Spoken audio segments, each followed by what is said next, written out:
Do you have evidence? If you had evidence, we wouldn't be having this conversation. Well, I see the evidence differently. I think that that's why we need to have the votes and have the debates and have the hearings. But have you seen direct evidence related to President Biden? Because that's what we have not heard. Well, we have to connect the dots, and that has to be through the bank records. But if he's not the president or the vice president at that time, where's the wrongdoing? He wasn't even a candidate for president at that time.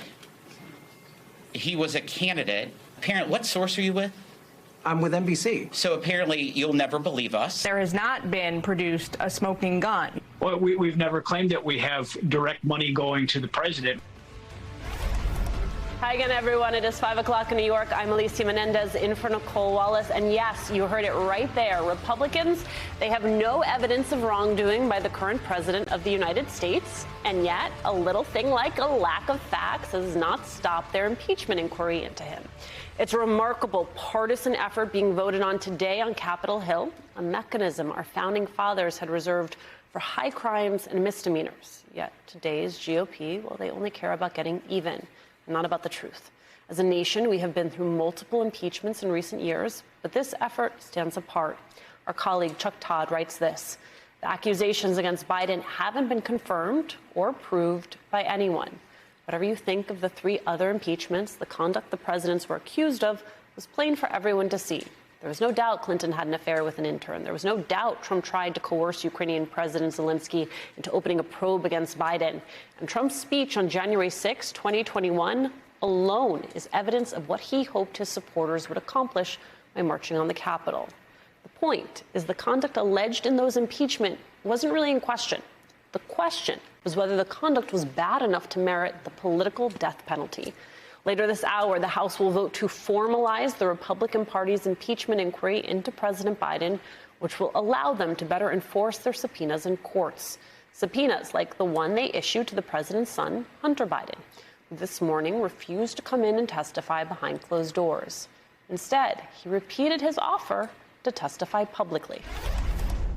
For 6 years, I have been the target of the unrelenting Trump attack machine, shouting, "Where's Hunter?" Well, here's my answer.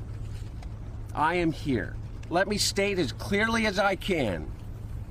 My father was not financially involved in my business, not as a practicing lawyer, not as a board member of Burisma, not in my partnership with a Chinese private businessman, not in my investments at home nor abroad, and certainly not as an artist. In the depths of my addiction, I was extremely irresponsible with my finances.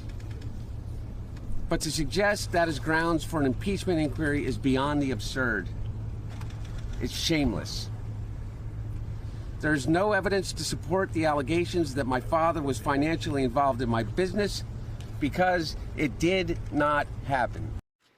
And that is where we start today with Democratic Congresswoman Jasmine Crockett of Texas. Congresswoman, the head shake says it all, but tell me, why are your colleagues doing this when they don't seem to care about the 91 criminal charges against their party's leader?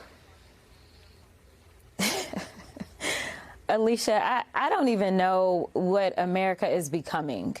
The fact that we had a president that went through 2 impeachments is wild just in and of itself.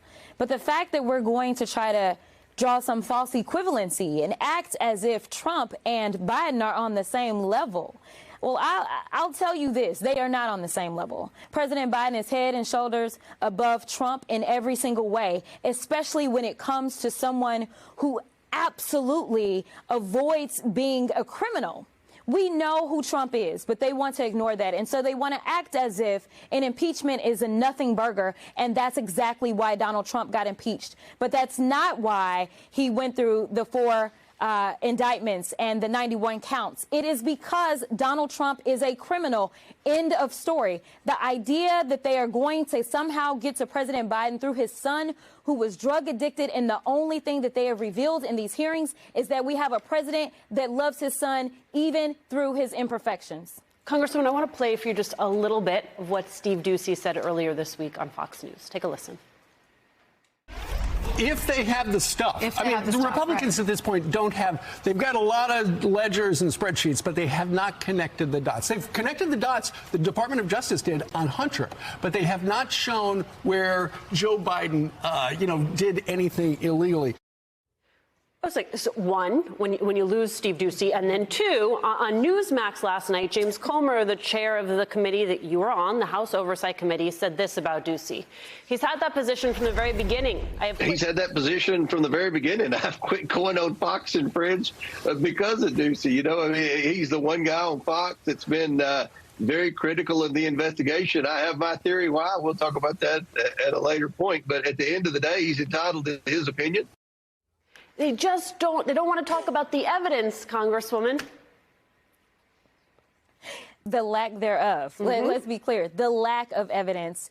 In addition to the fact that, it'll be interesting to watch this vote. We know that the likes of a Ken Buck has been clear that there wasn't anything that he felt like warranted an impeachment. We know that James Comer, the witnesses that he decided to bring for the very first hearing, also said the same thing. I mean, when your own witnesses are out here saying the quiet part out loud, I don't really know what to do with you. But let me tell you what was very interesting is that he loves to go on Fox, he loves to go on Newsmax, and he loves to throw out these conspiracy theories and not have a receipt to back him up. But today, when we were sitting there in the committee hearing room, and we were waiting to see if Hunter Biden was going to show up in that committee hearing room, James Comer was real quiet. Everybody else was talking, but he didn't have anything to say. It's funny that the chairman has so much to say when the cameras are rolling, and he has nothing to say behind closed doors. He knows, like the rest of us, that they have not connected any dots to suggest anything. This is just like we heard Troy Nehls say today. He said that this is about Trump 2024.